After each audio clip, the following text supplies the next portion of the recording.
It is Financial Freedom Week here on Fox Business, and who better to talk to about that than Dave Ramsey.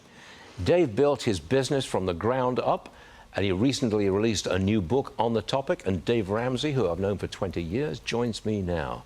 All right, Dave, let's get on with it. What's your basic advice to a youngster trying to build a business? The first piece of advice you'd give to him. You know, this is the greatest time right now in America in the history of the human race to start a business. And a whole bunch of the Gen Zs and millennials are opening businesses. They're turning their side hustles into real businesses, and I'm just really excited about that. We tell them to go slow, be wise, don't be rash, and don't borrow a bunch of money into your ideas, because a lot of your ideas suck.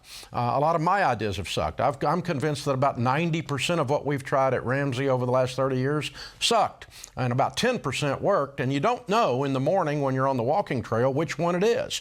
But by the time you put it into the marketplace, the customers will tell you.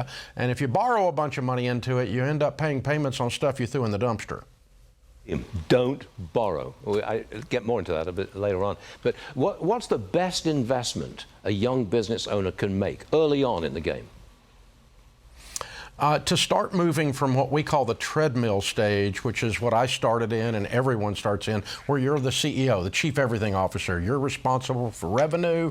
You're responsible for the production of the widget. If you don't come to work one day, nothing happens. And so basically at that point, you just own your job. And so to start investing in key team members to come on to start carrying some of the revenue weight, some of the production weight, so that the business runs independent of you as an individual, and move from that treadmill stage up to the next stage, the Pathfinder stage. How do you give them the confidence to know that they're going to move forward? I mean, that they are confident that there's a prosperous future for them. How do you put that into a young entrepreneur?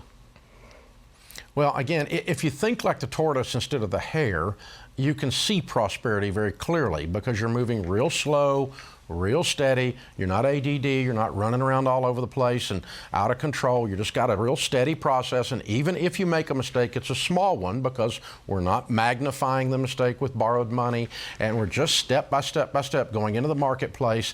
And these generations they're unique. I've got a bunch of them on my team, and I know they're fabulous because they've grown up with this magic wand in their hand.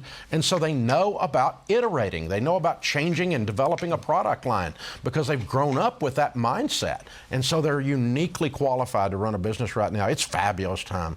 Real fast, am I right in saying that more new businesses, small businesses are being started? There's more entrepreneurial activity now than there was in the last few years. Is that accurate? Yeah, probably the last 10 or even 20 years. And some of that has to do with economic outlook, but again, it has to do with this idea of scarcity versus abundance mentality. And if you've grown up where you could push a thing in your hand and stuff shows up on your front porch, you have an abundance mentality. You think anything's possible. And so it's a wonderful, again, a wonderful time. Dave, it's an inspiration to have you on the show, and we thank you very much for being here today. Much obliged to you, Dave Ramsey. Thank you, sir.